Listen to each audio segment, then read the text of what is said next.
هنحضر مع بعض النهارده احلى واجمل ورق عنب. وتعالوا بقى اقول لكم على سر اللون الجميل قوي بتاعه ده، وازاي يبقى محتفظ باللون الاصفر بتاعه لونه ما يغمقش منك.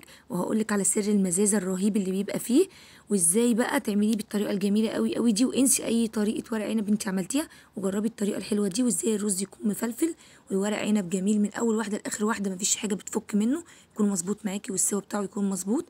وازاي بيكون مزز قوي من غير ما تضيف عليه اي اضافات ولا تحطي عليه اي حاجه غير معلقتين بساط قوي قوي. هنحطهم مع بعض دلوقتي وهتشوفوهم. يلا نبدا مع بعض. نحط حله صغيره على النار، ميه بتغلي، الميه تبدا تغلي معانا. هكون رصه ورق عنب بتاعي، لازم الرصه دي كده، ولازم تكون الحله صغيره ما تكونش كبيره، عشان لما تيجي تقلبي الورق عنب بتاعك اول ما يغير لونه هنبدا ان احنا نقلبه، تقلبيه ما يبداش يفك منك ويتبهدل منك. طلعيه الرصه برصتها، وهخلص الكميه بتاعتي كلها واسلقها واحطها في مصفى تصفى معايا، ونبدا بقى مع بعض بقى نعمل اجمل صلصه لورق عنب. هنزل بقى شويه زيت في الحله بتاعتي، وبصلتين انا فرماهم فرم ناعم سواء في الكب او على ايدي.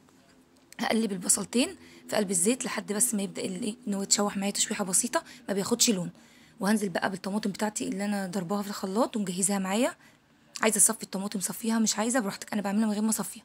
هنزل بقى بالطماطم بتاعتي واحط عليها نص معلقه صغيره من السكر عشان نظبط الحموضه بتاعه الطماطم، تغلي غلوه واوطي عنها كده. خلاص بقى الطماطم بتاعتي اتسبكت اهي، التسبيكه خلصت. الصلصه بتاعتي الزيت بتاعها بقى على الوش اهو.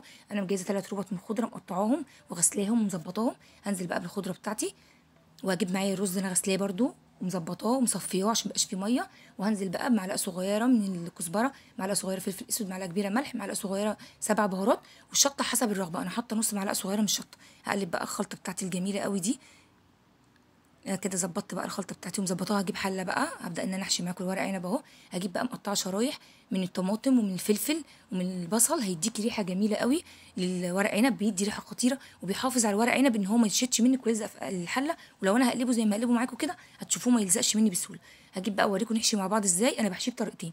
هجيب هفرد الورقتين زي ما انتم شايفين، واجيب معلقه صغيره من الرز. هبدا ان انا احط كميه الرز اللي انت عايزاها بقى، تعملي الصباع برده بالحجم اللي انت عايزاه. هقفل من الجناب كده وابدا ان انا اظبطه واسويه من الجناب واعمله رول. قفليه بقى بس تقفلي عليه جامد بحيث ان لما يستوي في الشوربه ما يتفكش منك، يفضل معاكي الصوابع كلها مقفله كده ومظبوطه. هوريكم برده واحده ثانيه للتاكيد اهو. انا بجيب كده بحط شويه الرز، ببدا ان انا اقفل الجنبين واقعد ابرم فيهم كده، اعملهم رول كده في قلب الطبق. انا بستسهل حشيته على ايدي قوي، ده كده معمول مظبوط ولا اجدعها مكنه. ممكن تسلقي وتعملي ورق عنب كميه كبيره قوي بالطريقه دي، انك تحطيه على طبق وتعملي. بس انا بحب ان انا احشي على ايدي، فبحشيه بالطريقه دي برده نفس النظام، بحطه على ايدي بس بحشيه على الناحيه الخشنه. يعني الورق عنب بتسيب الناحيه الظهر بتاعه هو اللي بيكون بيلمع هو مزفلط بتاعه، لكن الخشن هو اللي احنا بنحشيه بيه. نحط برده كميه الرز اللي انتوا شايفينها دي، وابدا ان انا اقفله برده من الجناب واظبطه واعمله برده رول كده على ايدي. سهل سهل في ساعتها كده. حطي الرز على الناحيه الخشنه بحيث ان الناحيه المزفلطه بتاعتك دي هي اللي بتبقى باينه، اللي هي فيه لمعه. هحطه بقى على النار واحط عليه كميه الشوربه اللي انا عايزاها، شوربه بس من غير اي اضافات. هبدا ان انا احط في البدايه كده، مش هحط غير شوربه بس. هبدا ان انا اهز الحله كده من الجناب عشان الشوربه تنزل لحد ارضيه الحله ويبقى مظبوط، والسوا بتاعه مظبوط، والشوربه بتاعته مظبوطه، او الشوربه تبقى طايله كل ورق عنب اهو. هبدا بقى ان انا اغطيه، هيبدا اول ما يبدا ان يتشرب معايا هنزل مع ليمونتين 2 انا عصرهم. شوفي بقى المزازه والجمال، ولا دبس رمان ولا اي اضافات، هو السر كله في الليمونتين اللي انا عصرهم.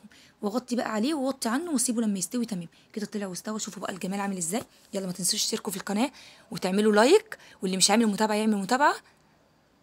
يلا شايفين بقى الجمال، الرز جواه مفلفل ازاي ومستوي مظبوط، مفيش ولا واحده بتفك، ولا بحتاج ان اغطيه بطبق عشان اكبس عليه ان هو ما يفكش مني، هو بيتظبط لوحده. انا مظبطاه ومظبطه الشوربه بتاعته، كميه الشوربه بتاعته كل حاجه. بصي جميل قوي. يلا اعملوا لايك بقى وما تنسوش المتابعه، اللي مش متابع يعمل متابعه. بصي الحجم بتاعه، اعمليه وصبعيه بالحجم اللي يعجبك، يعني اللي فيه انا بحبه يكون حجمه صغير كده. استنونا بقى في حاجات اجمل.